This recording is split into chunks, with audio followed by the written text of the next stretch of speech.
श्री हरिवंश गीता भगवान के वचन हैं। गीता का रोज श्रवण करना चाहिए, पाठ करना चाहिए। ध्यान से सुनिए गीता की मुख्य बातों को। श्री हरिवंश, इस मनुष्य लोक में सभी को निष्काम भावपूर्वक अपने कर्तव्य का तत्परता से पालन करना चाहिए, चाहे वह ज्ञानी हो या अज्ञानी, चाहे वह भगवान का अवतार ही क्यों ना हो। कारण कि सृष्टि चक्र अपने अपने कर्तव्य का पालन करने से ही चलता है।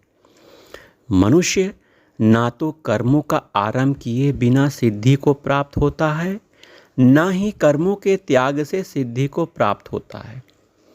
ब्रह्मा जी ने सृष्टि रचना के समय प्रजा से कहा कि तुम लोग अपने अपने कर्तव्य कर्म के द्वारा एक दूसरे की सहायता करो, एक दूसरे को उन्नत करो, तो तुम लोग परम श्रेय को प्राप्त हो जाओगे।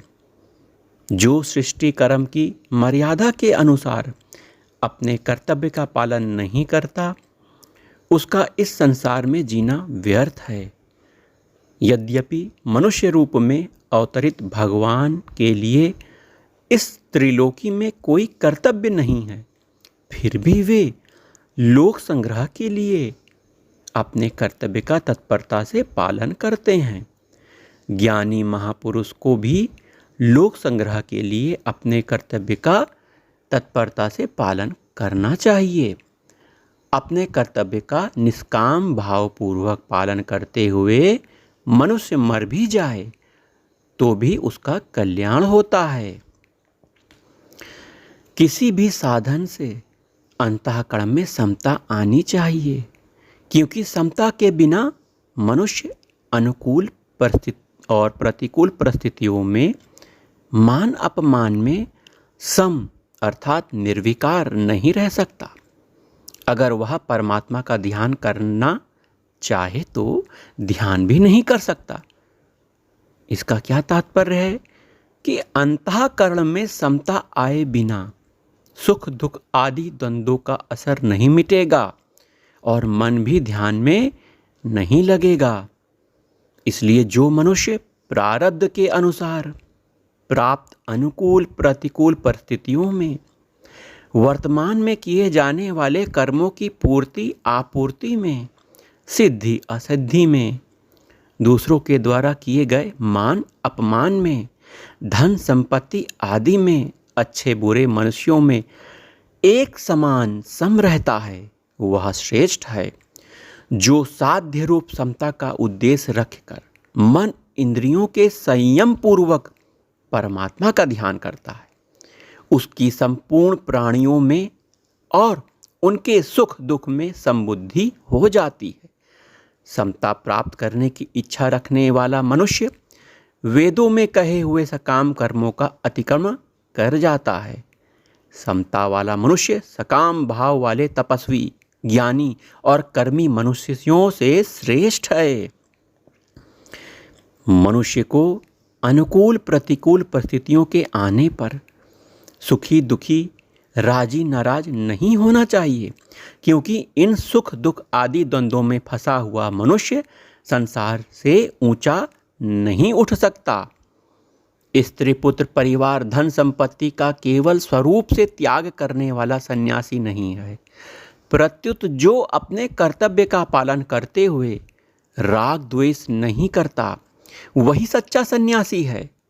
जो अनुकूल परिस्थिति के आने पर हर्षित नहीं होता और प्रतिकूल परिस्थिति के आने पर उद्विग्न नहीं होता, ऐसा वह द्वंद्वों से रहित मनुष्य परमात्मा में ही स्थित रहता है।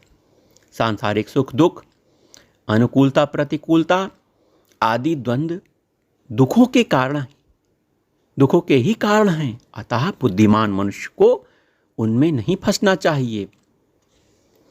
सब कुछ वासुदेव ही हैं, भगवद रूप ही हैं, इसका मनुष्य को अनुभव कर लेना चाहिए।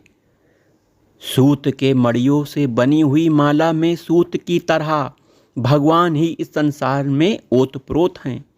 पृथ्वी जल तेज आदि तत्वों में चंद्र सूर्य आदि रूपों में, सात्विक राजस तामस आदि भाव में, आदि क्रिया में भगवान ही परिपूर्ण हैं। ब्रह्म जीव क्रिया संसार ब्रह्मा और विष्णु रूप से भगवान ही हैं। इस तरह तत्व से सब कुछ भगवान ही भगवान है। अंतकालीन चिंतन के अनुसार ही जीव की गति होती है। इसलिए मनुष्य को हरदम सावधान रहना चाहिए कि अंतकाल में भगवत स्मृति बनी रहे। इसके लिए भगवान का नित्य चिंतन, नाम जाप, कथा श्रवण, संत सेवा आदि करते रहना चाहिए। अंत समय में, जीवन के अंत समय में शरीर छूटते समय मनुष्य जिस वस्तु, व्यक्ति आदि का चिंतन करता है, उसी के अनुसार उसको आगे का शरीर प्राप्त होता है। जो अंत समय में भगवान का चिंतन करता हुआ शरीर छोड़ता है, वह भगवान को ही प्राप्त होता है। उसका फिर जन्म मरण नहीं होता। अतः मनुष्य को सब समय में, सभी अवस्थाओं में तथा शास्त्रविहित सब काम करते हुए भगवान को याद रखना चाहिए, जिसमें अंत समय में भगवान ही याद आए। जीवन भर राग पूर्वक जो कुछ किया है, प्रायः वही अंत समय में याद आता है। सभी मनुष्य भगवत प्राप्ति के अधिकारी हैं, चाहे वे किसी भी वर्ण, आश्रम, संप्रदाय, देश, वेश आदि के क्यों ना हो। वे सभी भगवान के तरफ चल सकते हैं, भगवान का आश्रय लेकर भगवान को प्राप्त कर सकते हैं। भगवान को इस बात का दुख है, खेद है, पश्चाताप है कि ये जीव मनुष्य शरीर पाकर, भगवान की प्राप्ति का अधिकार पाकर भी भगवान को प्राप्त न करके, भगवान के पास न आकर मौत अर्थात जन्म मरण में ही जा रहे हैं। भगवान कहते हैं, मेरे से विमुख होकर कोई तो मेरी अवहेलना करके, कोई आसुरी संपत्ति का आश्रय लेकर, कोई सकाम भाव से यज्ञ आदि का अनुष्ठान करके जन्म मरण के चक्कर में जा रहे हैं।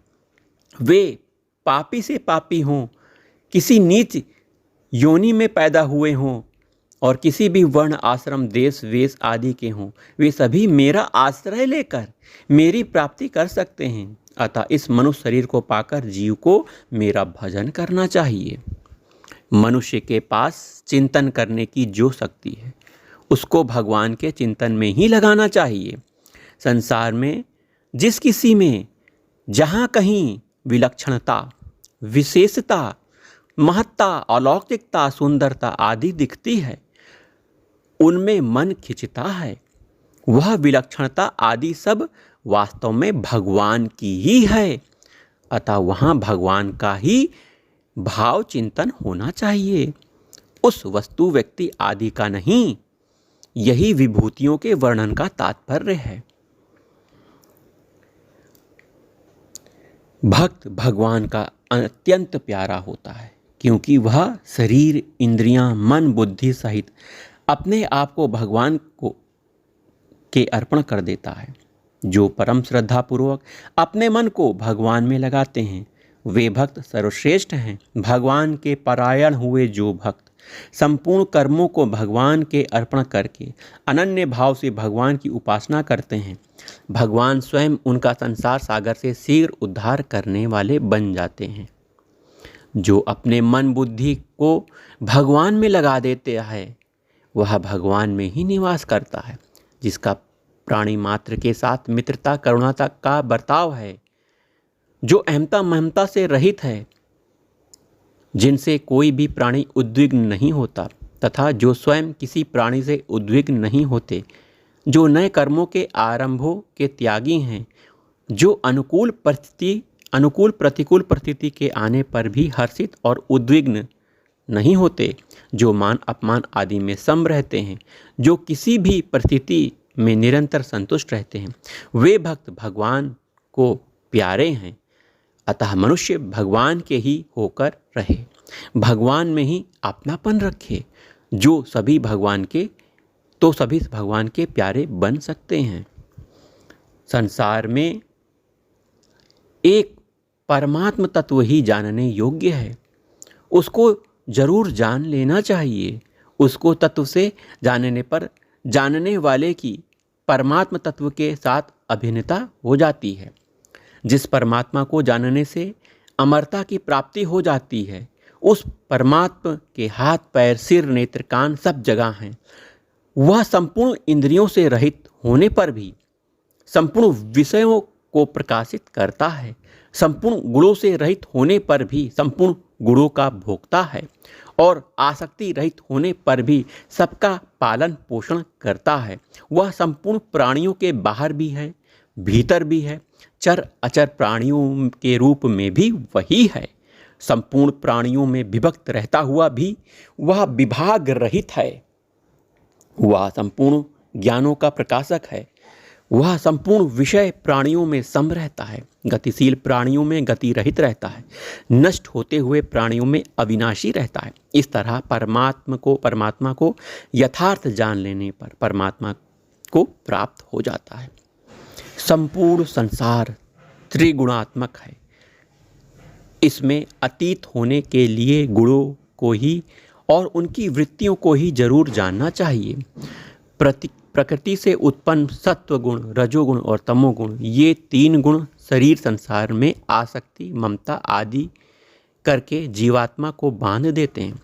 सत्व गुण सुख और ज्ञान की आसक्ति से, रजोगुण कर्मों की आसक्ति से, तमोगुण प्रमाद आलस्य निद्रा से मनुष्य को बंधन में डालता है। रजोगुण और तमोगुण को दबाकर जब सत्व गुण बढ़ता है, तब अंतःकरण में रज तम के विरुद्ध प्रकाश हो जाता है। सत्व गुण और तमोगुण को दबाकर जब रजोगुण बढ़ता है, तब अंतःकरण में लोभ, क्रियाशीलता आदि सत्व तम के विरुद्ध वृत्तियां बढ़ जाती हैं। सत्व गुण और रजोगुण को दबाकर जब तमोगुण बढ़ता है, तब अंतःकरण में अविवेक, कर्म करने में अरुचि, प्रमाद, मोह आदि सत्व रज के विरुद्ध वृत्तियां बढ़ जाती हैं। इन गुणों की वृत्तियों से के बढ़ने पर मरने पर प्राणी क्रमशः ऊंचे मध्यम नीचे के लोकों में जाता है। परंतु जो इन गुणों के सिवाय अन्य को करता नहीं मानता, अर्थात संपूर्ण क्रियाएं गुणों में ही हो रही है, स्वयं में नहीं, ऐसा अनुभव करता है, वह गुणों से अतीत होकर भगवत भाव को प्राप्त हो जाता है। अनन्य भक्ति से ही मनुष्य गुणों से अतीत होता है। वहीं इस संसार का मूल आधार और इस संसार में अत्यंत श्रेष्ठ परम पुरुष एक परमात्मा ही हैं।